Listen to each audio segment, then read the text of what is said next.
Good morning to everyone. Today session में discuss करेंगे inter के फिजिक्स के एक मोस्ट इम्पोर्टेंट सीरीज के साथ। आज इस फिजिक्स के लगभग ये हमारी 30 से 35 मिनट की वीडियो रहेगी और इसके अंदर लगभग 15 से 20 क्वेश्चन रहेंगे, जिनमें श्योरिटी रहेगी कि 6 से 7 क्वेश्चन आपके एग्जाम में वो आएंगे और बहुत ही मोस्ट इम्पोर्टेंट सेशन रहने वाला है। यदि डियर स्टूडेंट आप हमारे YouTube channel physics bye Sunil sir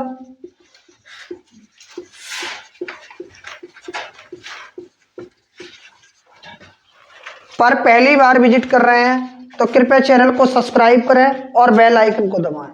bell icon को दबाने से क्या होगा, आने वाली वीडियो का नोटिफिकेशन सबसे पहले आपके पास पहुंचेगा।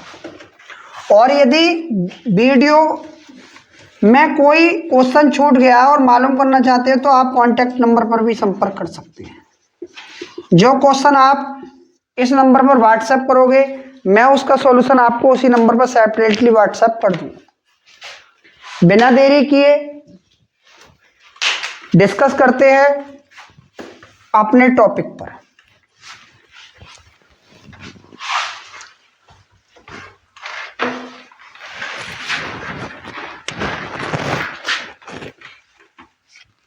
देखो ये आ जाता है कभी कभी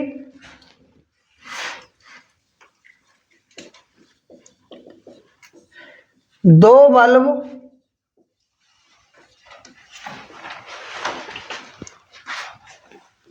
60 वाट 220 वोल्ट तथा 40 वाट 220 वोल्ट को 220 वोल्ट के मेंस से श्रेणी क्रम में जोड़ा जाता है।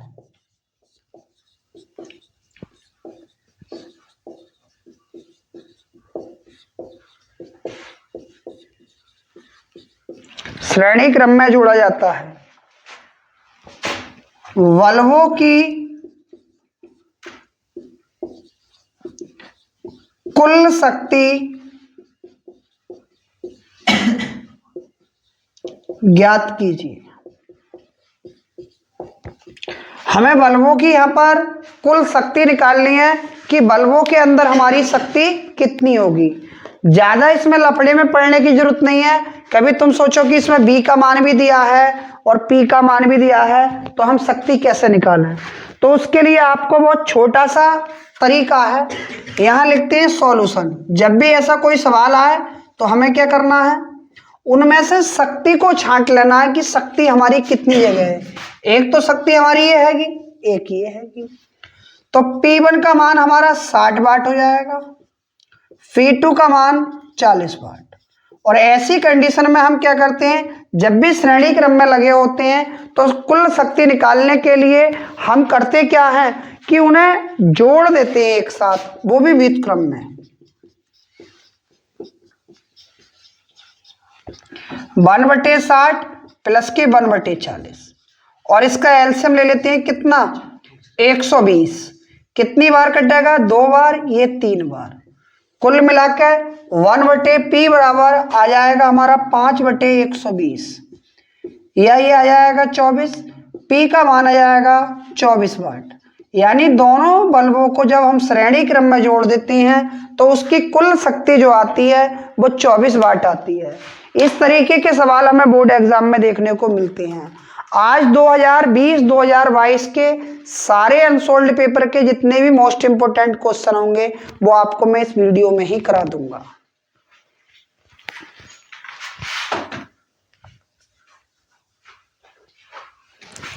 आप इसका स्क्रीनशॉट लो, फिर आगे की ओर बढ़ते हैं।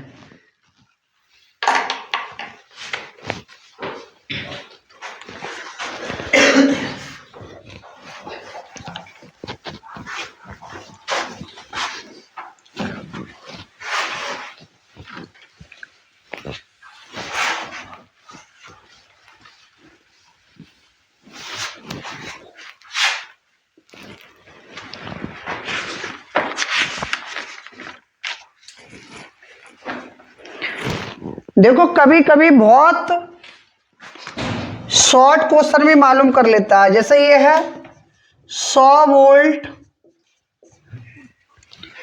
के विभवांतर,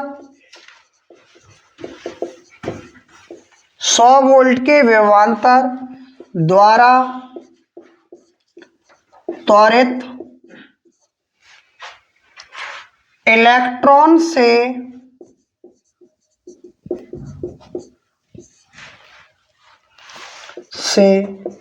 संबंधित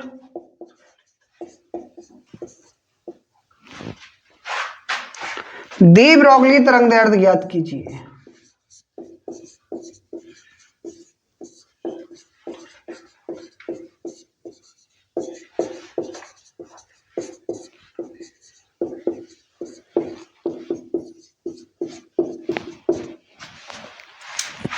डी ब्रोगली तरंगदैर्ध्य ज्ञात कीजिए।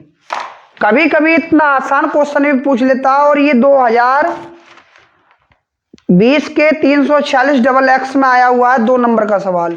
हमें कंफ्यूज नहीं होना है। लाइट का फोकस थोड़े से बोर्ड की तरफ कर दो।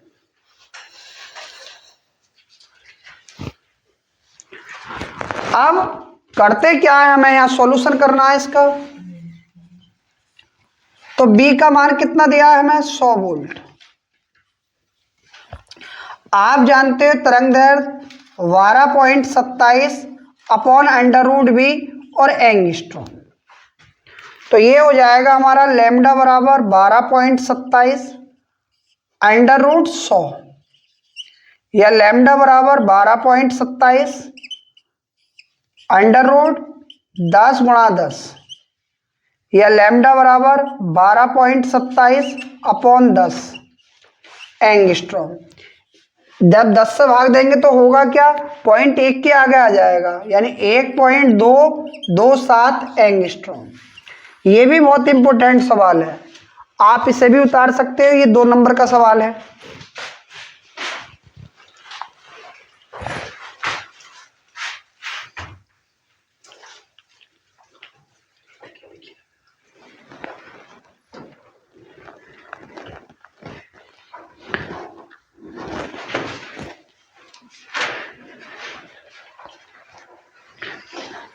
देखो भाई, अब पछताने से कुछ नहीं है, सिर्फ आपको मेहनत करना है।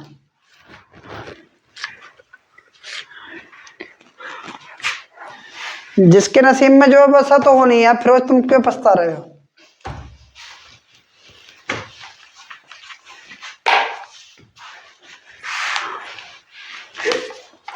इसका भी स्क्रीनशॉट ले लो आप।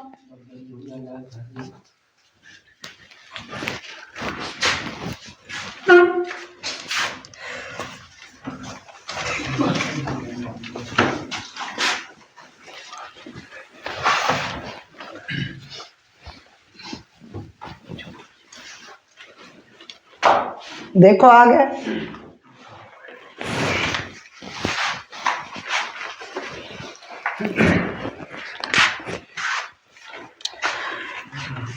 विभव मापी के प्रयोग में, ये बहुत बढ़िया सवाल है। विभव मापी के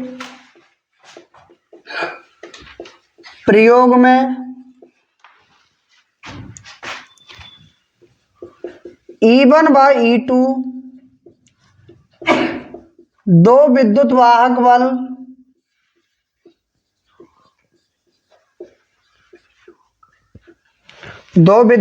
बल श्रेणी क्रम में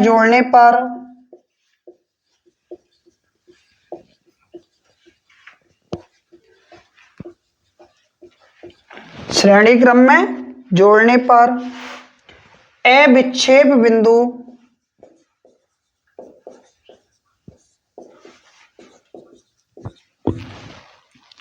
300 सेमी की दूरी पर प्राप्त होता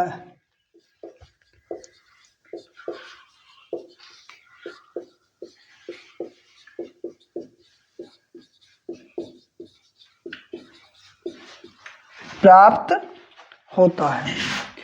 जब E2 सेल को हटा दिया जाता है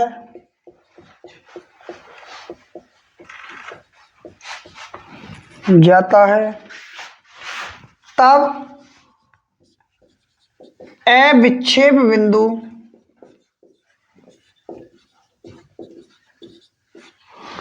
अविक्षेप बिंदु 100 सेमी की दूरी पर प्राप्त होता है।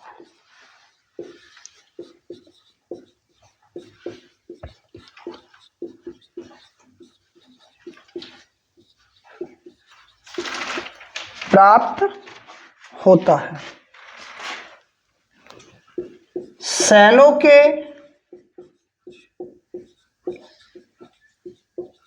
विद्युत वाहक बलों का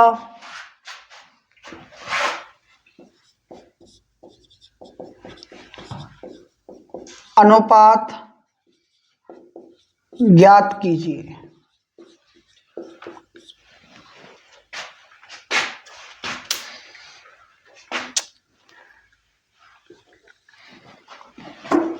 ये बहुत बढ़िया सवाल है, 3 नंबर का आया हुआ सवाल है ये। इसमें हमसे ये कह रहा है कि जब विभव मापी में E1 व E2 दो विद्युत वाहक बल श्रेणी क्रम में जोड़ते हैं तो अविक्षेप बिंदु 300 सेमी की दूरी पर प्राप्त होता है। तो हम यहां ऐसा कर सकते हैं, E1 प्लस E2 बराबर के एल होता है। तो हम यहां E1 प्लस E2 के कितना भाई विद्युत वाहक बल 300।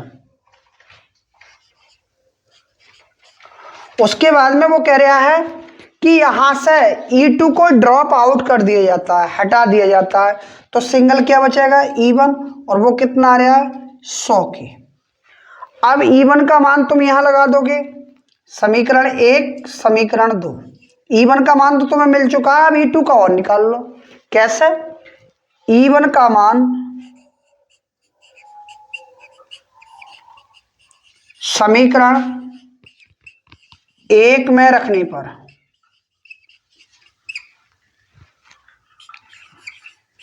100 के प्लस के E2 बराबर 300 के, यह E2 बराबर 300 के माइनस के 100 के, E2 बराबर 200 के। अब अनुपात अलग अलग हमारे विभव आ गए, इनकी विद्युत वाहक बल आ गए। जब अनुपात निकालना है तो लिख देंगे इसका समीकरण कितना 3, समीकरण 1 को 2 को 3 से भाग देने पर, जब भाग देंगे तो क्या आ जाएगा हमारा E1 बटे E2 बराबर 100 के अपॉन 2 के, 200 के, 0 से 0 कैंसिल, E1 अनुपात E2 1 अनुपात 2, ये आंसर हो जाएगा।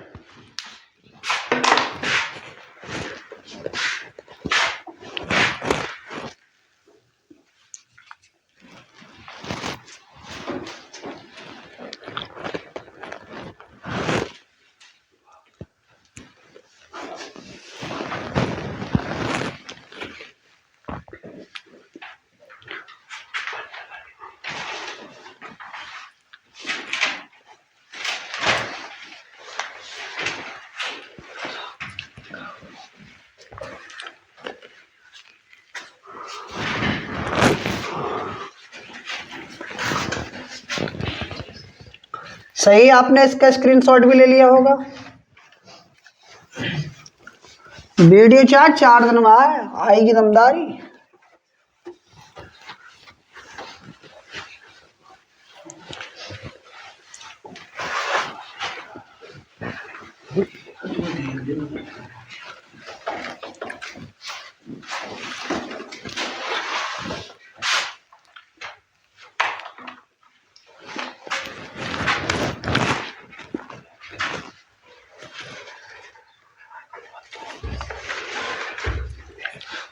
कभी कभी ऐसा सवाल भी आता है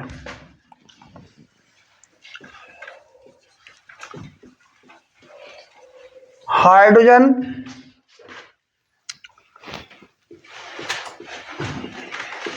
परमाणु की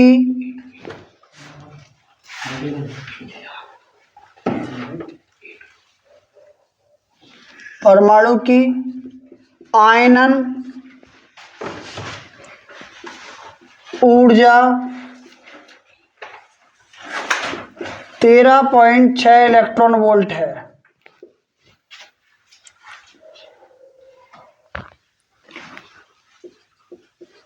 जब यह तीसरी कक्षा से पहली कक्षा में संक्रमण करता है तो इसकी तरंगदैर्ध्य ज्ञात कीजिए।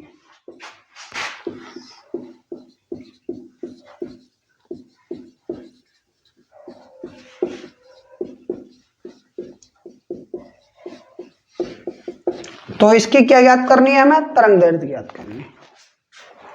ये भी बहुत बढ़िया सवाल है, इसमें का सवाल आ ही जाए। क्या हो गया जी भैया?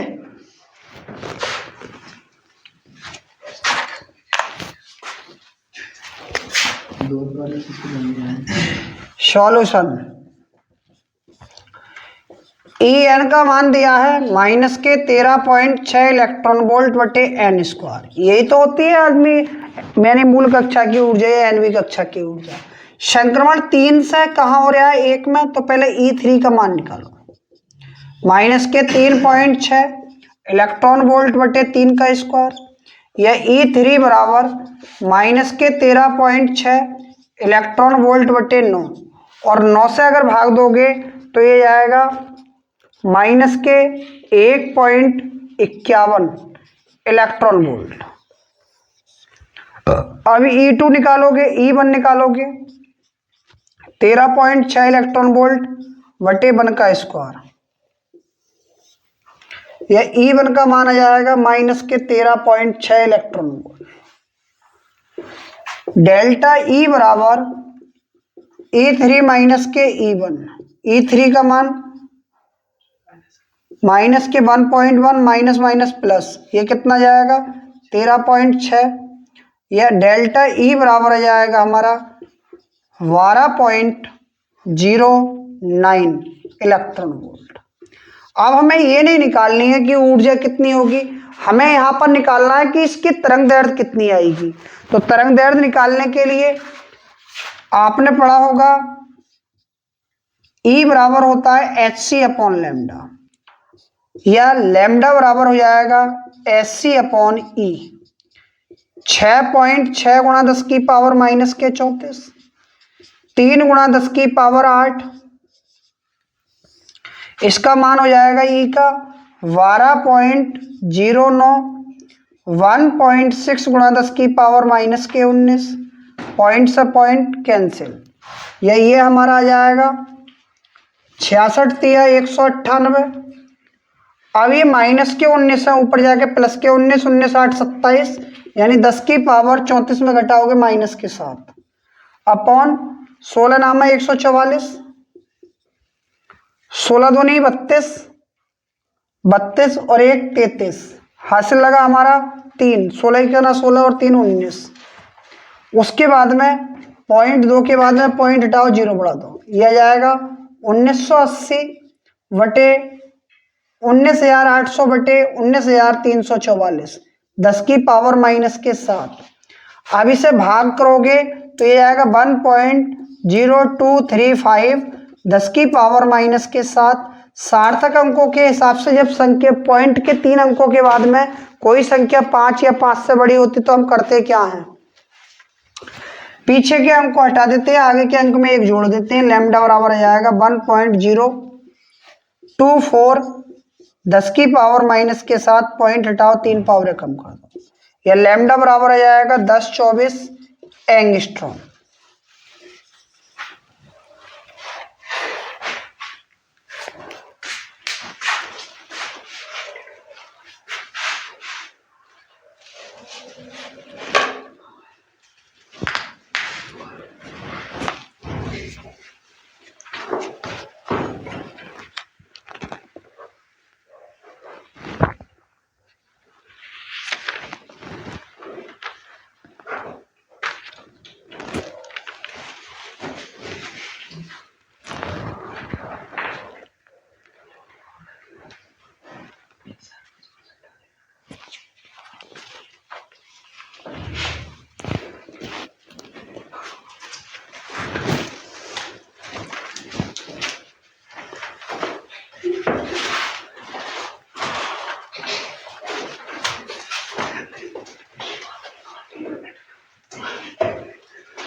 दो पोलराइड ए व बी क्रॉसित स्थिति में है।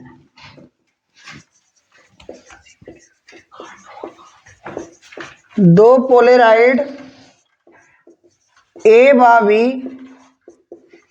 क्रॉसित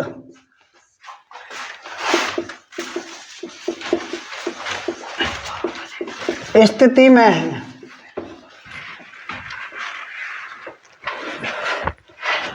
पोलराइड ए पर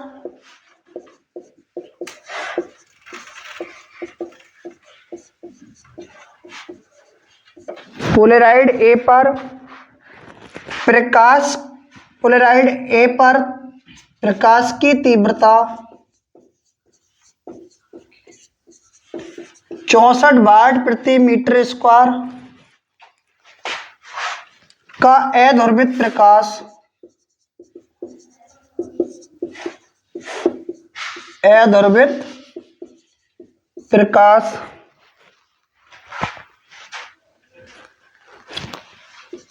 आपतित होता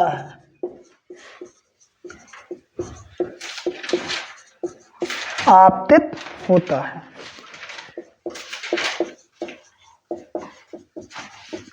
पोलराइड बी को 30 अंश कोण से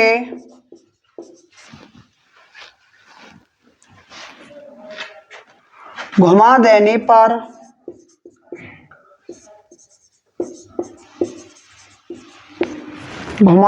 पर निर्गत प्रकाश की तीव्रता ज्ञात करें।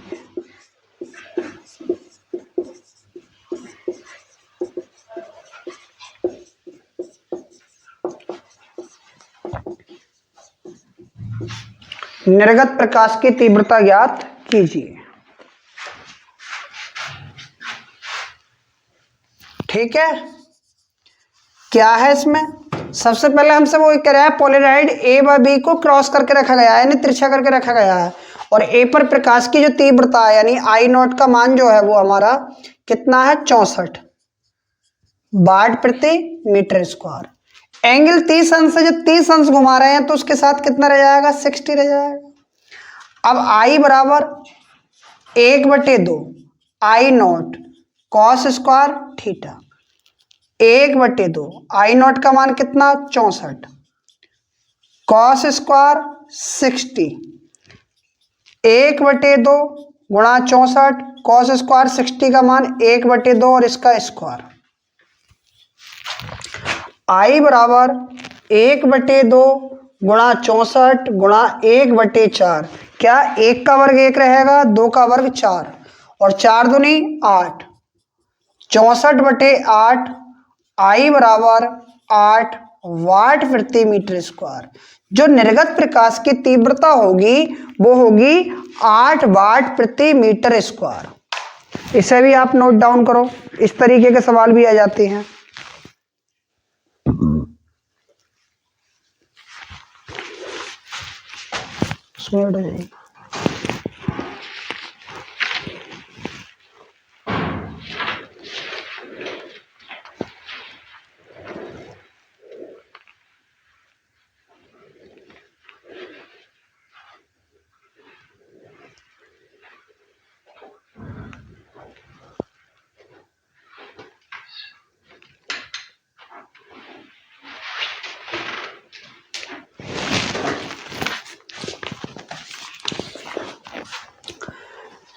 ठीक है, इसका स्क्रीनशॉट आप ले चुके होंगे।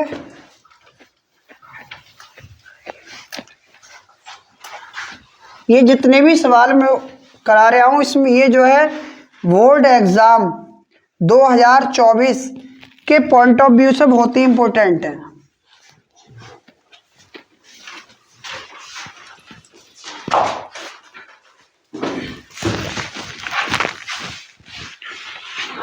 आगे ये है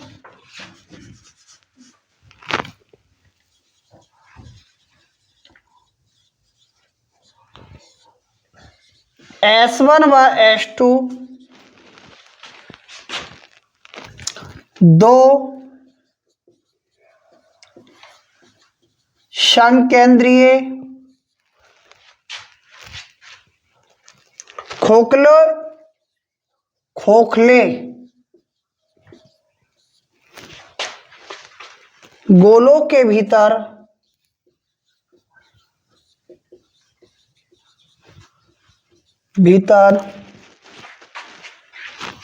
क्रमशः Q1 व Q व 3Q आवेश रखे हैं।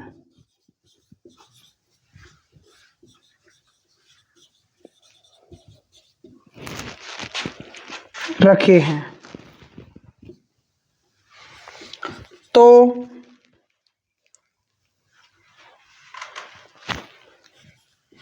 S1 व S2 से संबद्ध वैद्युत फ्लक्स का अनुपात ज्ञात कीजिए।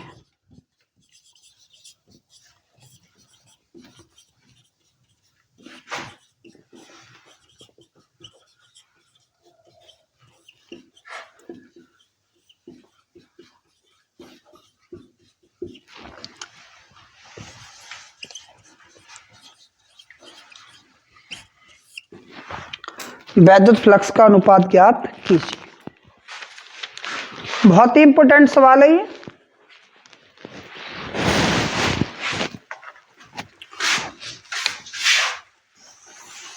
और चित्र भी बनाकर देगा।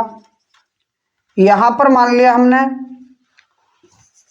S1 सरफेस है, तो यहां पर हमारा Q आवेश है, और ये S2 सरफेस है, तो यहां 3Q आवेश है। हम गोले S1 के लिए निकालते हैं। काय के लिए? S1 के लिए वैद्युत फ्लक्स।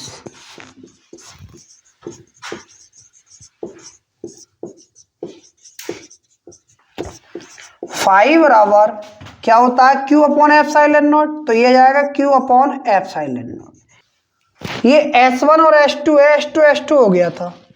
अब निकालेंगे हम S2 के लिए वैद्युत फ्लक्स।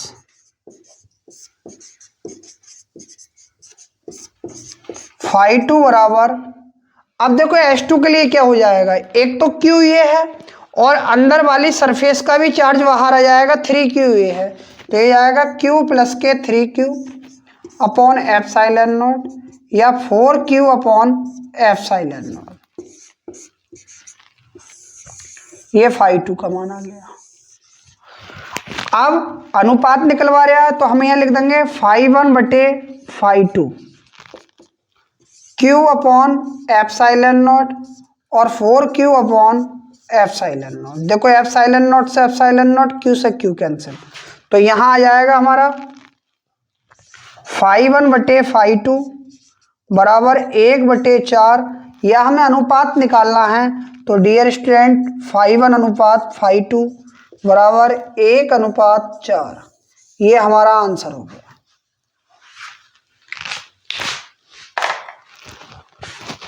आप इसे भी नोट डाउन कर सकते हैं।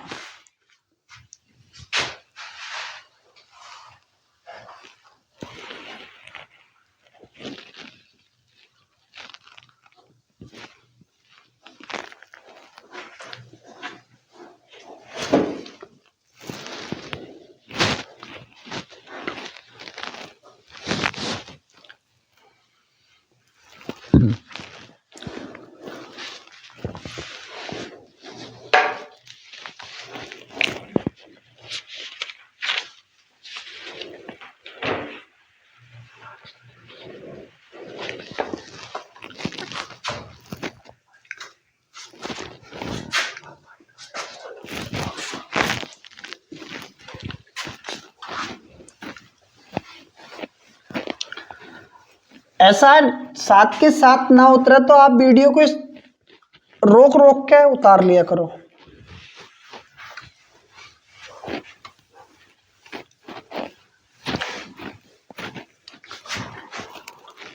एक क्वेश्चन और कराता हूं बस, इसका बहुत ही इंपॉर्टेंट क्वेश्चन है, उसका क्वेश्चन का टॉपिक हर साल बनता ही है।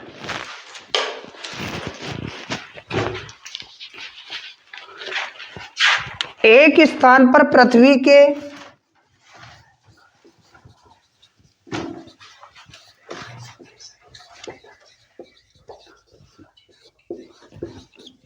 के चुंबकीय क्षेत्र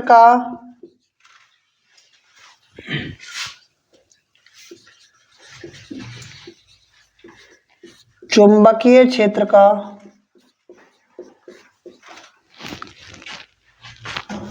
ऊर्ध्वाधर घटक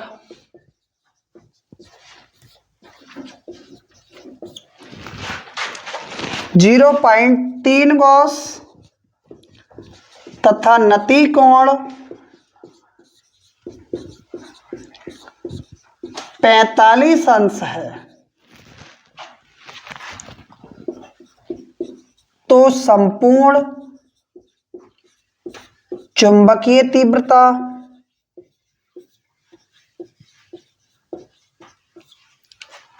तथा क्षैतिज घटक ज्ञात कीजिए।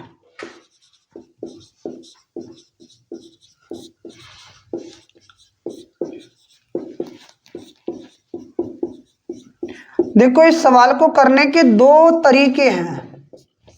सबसे पहली बात तो हमें वर्टिकल कंपोनेंट और डिप एंगल दिया है, तो वहां से हम हॉरिजॉन्टल एंगल निकाल सकते हैं, हॉरिजॉन्टल कंपोनेंट निकाल सकते हैं। कैसे? जो हमें ये दिया है ऊर्ध्वाधर यानी बी का मान दिया है कितना 0.3 गॉस और थीटा का मान कितना 45। आपने पढ़ा है tan थीटा बराबर B/H। tan 45 0.3 अपॉन H 1 बराबर 0.3/H क्रॉस मल्टीप्लाई कर दो। जो क्षैतिज घटक हॉरिजॉन्टल कंपोनेंट आ गया वो आ गया 0.3 गॉस। सही है। अब वो हमसे कह रहा है कि संपूर्ण तीव्रता निकालो। क्या निकालो? संपूर्ण तीव्रता। तो आप जानते होंगे कि संपूर्ण तीव्रता के लिए हमारा सूत्र होता है V = √h² + b²। क्या होता है? V यानी चुंबकीय क्षेत्र की तीव्रता V √h² + b²। और हम इस सवाल में देख क्या रहे हैं, जब भी हमारा डिप एंगल 45 अंश का होता है उस समय वर्टिकल कंपोनेंट हॉरिजॉन्टल कंपोनेंट के इक्वल होते हैं। जब इक्वल होते हैं तो दोनों ही हमारे इक्वल हैं, तो वो जाएगा V √h² + kh²। V equal ये हो जाएगा 2h²। V equal 2h × h, ये हमारा पेयर बन गया, तो ये हो जाएगा V = h√2 या V = 0.3√2 और ये आ गया गॉस। ये हमारी संपूर्ण चुंबकीय तीव्रता यानी टोटल मैग्नेटिक इंटेंसिटी आ गई, और वो हमारा क्या आ गया हॉरिजॉन्टल कंपोनेंट। और ये जितने भी मैंने सवाल कराए हैं आप इनका रिवीजन कम से कम 1 से 2 बार करें। ये बहुत ही इंपॉर्टेंट सवाल है हमारे एग्जाम के पॉइंट ऑफ व्यू से। यदि डियर स्टूडेंट आपको हमारी वीडियो पसंद आ रही है तो मित्रों के साथ शेयर करें, लाइक करें। और अगर फिर भी आपको कोई दिक्कत हो रही है इसमें कि हमारे ये सवाल समझ में नहीं आया, तो उसका स्क्रीनशॉट लेकर फिर दोबारा इस नंबर पे भी आप सेंड कर सकते हैं। मैं आपको उसका शॉर्ट वीडियो बनाकर सेंड कर दूंगा। नंबर है 96 396 70 70 5। Thank for watch video.